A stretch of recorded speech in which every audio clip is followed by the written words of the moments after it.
Hey everybody, it's Carm here. I'm back on a lovely Saturday morning. Really nice. Last couple of days it was rather warm and humid. It's cooled down considerably, so enjoying being out here. Wanted to come on and do another response video. This time for Richard McCook. Just 500 subscribers. Congratulations to you, Richard. Really enjoying your channel, and I really like the topic here that he for this asking us to create a sampler, a 6-song sampler of a favorite artist, kind of representative cross-section of their work to introduce to people who might not be familiar with them. And I believe this one of the stipulations was that it couldn't have any I think hit singles or charted in your own country, but something as he spoke of deeper cuts. So it was a challenge, well, just narrowing it down to an artist that I wanted to show anyway. But I also wanted to pick somebody that I think Richard may, if you're not already familiar, Richard, you may enjoy this artist yourself. And to the best of my knowledge, I think he did have a couple singles, but I don't believe they charted here. They may have overseas, where I think he was a little more well known. And that is Michael Garrison, from Oregon-based synthesist, born 1956, left us far too soon in 2004 at the age of 47. Left behind a really nice body of work, 13 albums total, I think 9 studio, 2 live and 2 compilations. Electronic artist, influenced and inspired by the German artists of the 70s, Tangerine Dream, Klaus Schulze, as well as some Jean-Michel Jarre. That went very much in his own way, a very personal style, very much music that takes you up and out, spacey, ethereal, but also with a sense of groundedness, very warm and melodic, and I find quite it's very really captures the imagination. So I wanted to feature him here, and starting with his first album here, In the Regions of Sun Return from 1979. The first song I would put on the sampler is Escape, which starts the B-side there. And already we're off kind of getting a sense of what he does. From album to album, superficially there seems to be something of a sameness in the sense with some of the tones and textures that he uses, as well as rhythmic patterns. Not the usual kind of drum machine, but more of, to me it sounds like wire brushes hitting an instrument somewhere between a snare and a hi-hat. And he kind of runs through his albums. So it starts right here on this album, as well as sequencer. He always did that kind of ostinato bass line sequencer with really nice melodies over the top. Sometimes more Baroque influenced, other times kind of jazzy, like a jazzy soloing over the top. So here we are starting our journey, easing into it, but also it's also emphatic. You very much can tell what he's trying to express and getting into here. And that would start the first, starting things off.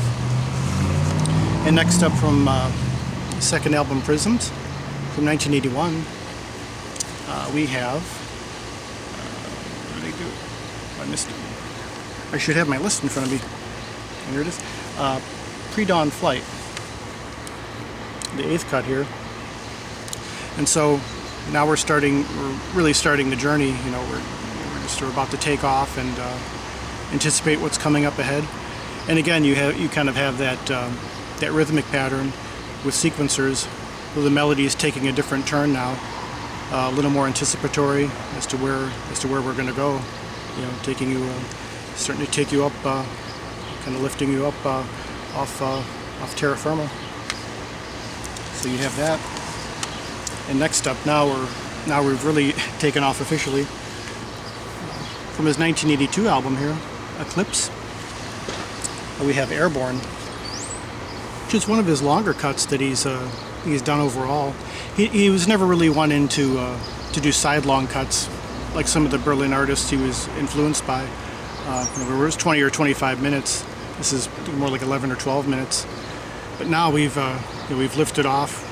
We're definitely we're going through the clouds, starting off very quietly. The piece is very takes patience. It doesn't just come right in. It's very very gradual.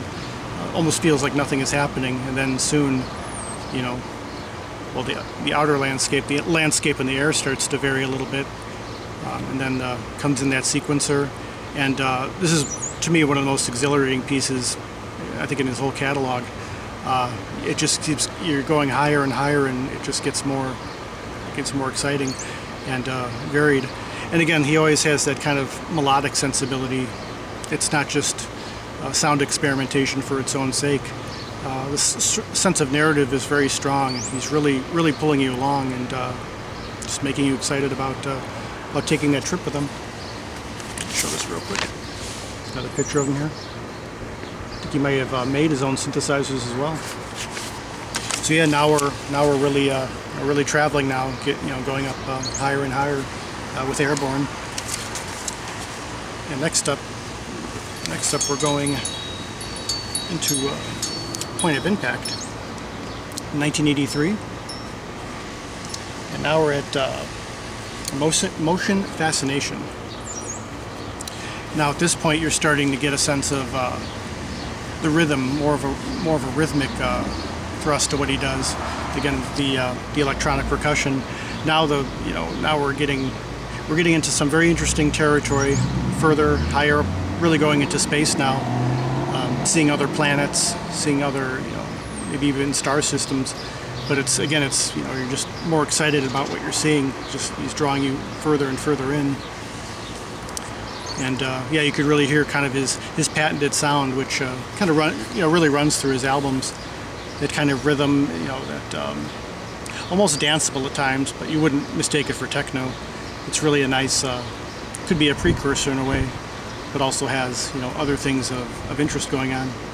But it's for me it gets quite exciting with that. And now next up we're going a little deeper. And going in, and starting to get a little quieter and more reflective. Now we're on Images from 1986, and we have Visions of the Aquasun, one of his longer pieces. Now on here, it's quieting down. The landscape is you're starting to slow down and starting to take in what's around you, being a little more contemplative. The sequencer comes back in a little more slowly. Everything slows down. You're able to breathe and really kind of take things in, as you're going further in. And I love these covers too. All of his covers, very much like the music. Again, taking you up and out of your normal surroundings.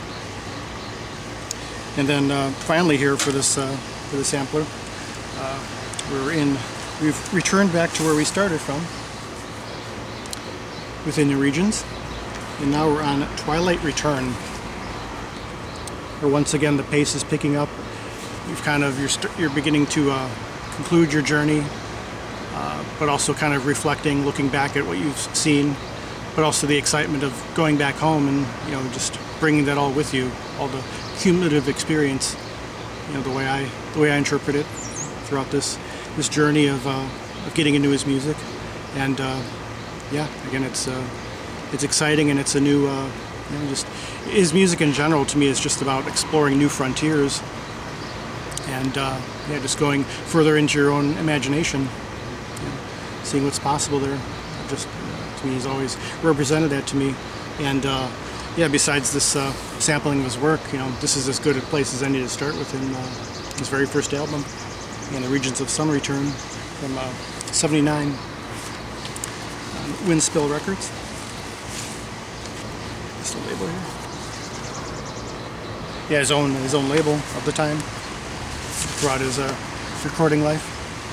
So yeah, that's I'm trying to make it kind of quick. Michael Garrison. Just a little introductory sampler to him there, and I hope you enjoy it. If you're not already familiar, again, Richard, I hope you like that. Might be a little bit closer to what I gather of your tastes. So I hope you enjoy that, and congrats again to your on your 500 subscribers. I'm sure you get many more, and yeah. So yeah, just want to come on and share that, and hope everyone's well, and yeah, to the next one. Peace, love, and joy.